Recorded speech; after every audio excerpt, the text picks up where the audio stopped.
All right, man, peace. So, brothers, prior to Gordon Hayward signing his multi-million-dollar deal with the Boston Celtics, I knew him as the standout wingman of that Butler team that was also led by Brad Stevens, who came up short against the Duke Blue Devils in the NCAA Finals. Of course, he was drafted by the Utah Jazz and showed himself to be a serviceable NBA player, culminating in an all-star berth where he actually became a threat and arguably one of the top 25 players in the NBA. He was able to parlay that into that big-time contract with the Celtics. But once again, I knew him most as being the guy who gave up 60 points to an old-ass Kobe Bryant in his last game as a professional. So I knew from there that that he was not anybody who deserved a max contract. But the reason why the Celtics signed him is because they needed somebody to bring in who was a big name or a semi-big name that they could use to convince Kyrie Irving that this was the place that you needed to be. Well, in his first game as a Celtic, he had that catastrophic ankle injury. And from there, the young wingmen on the Celtics took off. Jaylen Brown, Jason Tatum, Terry Rozier, Marcus Smart. They more than made up for what Gordon Hayward would have brought to the table. So the question after that for Danny Ainge, Brad Stevens, and Kyrie Irving was, what do we do with Gordon Hayward when he finally comes back? Well, the answer is you have to play him because you're paying him too much money. And that means that you're going to retard the growth of Jason Tatum and Jaylen Brown. And you're also going to hurt the chemistry of the team. But they're in a catch-22 because they're paying him too much to be able to trade him and get back anything that is anywhere near commensurate. And it's ruining the Boston Celtics' chances of competing for a championship. So they're going to talk about it, and I'm going to chime in. Let's go to the Celtics, Tim. You cover them as well. They're sitting in 5th place right now in the East.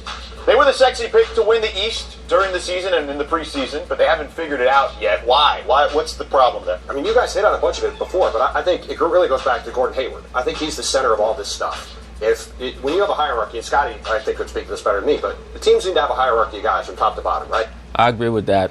But look at the standings. The Celtics have played poorly, and they're still only 5.5 games back as I make this video. Now, I expect that they're going to make a run at some point in the season. No, I do not believe that they're going to end the season as the number 1 seed, but I do believe that they're going to end up probably either 3 or 4. It depends on how well they play against the 76ers in their head-to-head matchups. But I think they have a chance at 3. I'm not quite sure if they can get to 2, but the Raptors have been coming back down to earth lately. Top to bottom, right? And it should have been Kyrie Irving and Gordon Hayward at the top, and then things kind of trickle down from there. Well, Gordon Hayward is not the player he was before the injury. It's not his fault, but he isn't. And that, to Scotty's point before, has impacted the way the young guys look at things. Terry Rozier wants to get paid this summer. Jaylen Brown played great in the playoffs last year. Their minutes are cut because Gordon Hayward's there. Well, Terry Rozier is going to get paid regardless because he's not going to be a Celtic after this year. Either they're going to trade him away and try to get somebody. They're not going to be able to get Anthony Davis, but who knows? Danny Ainge might try to do something drastic at the trade deadline to shake the team up, or he's going to leave as a free agent. Gordon Hayward's not playing at the level he's supposed to. And that also leads to Kyrie now having to try to say, hey, young guys, you got to get in line. And they're saying, well, hey, why are we getting in line behind Gordon Hayward, who isn't playing at the level we want? You know, you mentioned Jackie, too. Like, the frustrations in Boston across the board are evident. And it all comes back to the fact that Gordon isn't the guy he's supposed to be. Scotty, did we get spoiled when it comes to Gordon Hayward with how quickly Paul George came back from a similar injury? Well, me personally, I was not thinking about Paul George when Gordon Hayward went down with his injury. And I'm not quite sure why anybody would. I think we really did, and I think what we're looking at is 2 different athletes. Paul George is a superior athlete, very athletic, bounced back from this injury.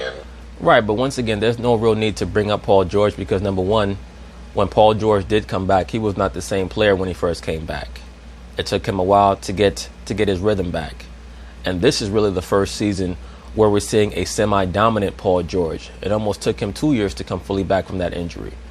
Gordon Hayward right now is in his first year back, so he deserves a little bit more time.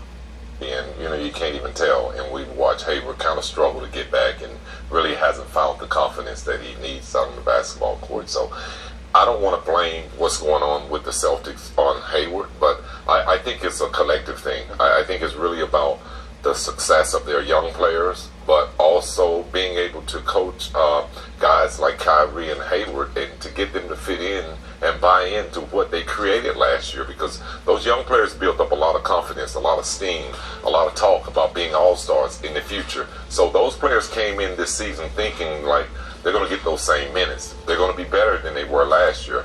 No, not quite, Scotty. I don't think that Jason Tatum or Jaylen Brown thought that they were going to get the same minutes that they got last year. I think they thought that coming into this season in training camp, they would have the opportunity to try to beat Gordon Hayward out for minutes. And I think that they're upset because they never truly got that chance to beat out Gordon Hayward. And they should have expected that because Boston is paying Gordon way too much money to allow Jason Tatum or Jaylen Brown to just beat him out. Like have them playing against Gordon one-on-one in camp. And, okay, so you beat Gordon, 12 games to 1, so we're going to start you over Gordon. It doesn't work that way. The NBA is a business. And it hasn't happened that way for them. And the Boston Celtics as a team has struggled from that. Because of that, they are in 5th place. And the truth of the matter is the All-Star game will put this team back on the map. But I think all these players were playing for a different task the first few months of this season, and you're going to see them start to play a different role the next few months. Well, it's what you guys were saying before.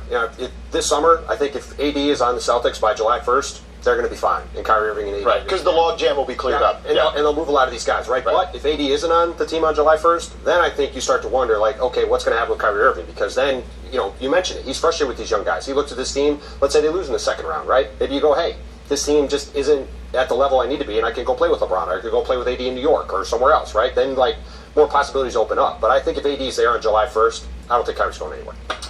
Well, we'll see. Those are a lot of hypotheticals.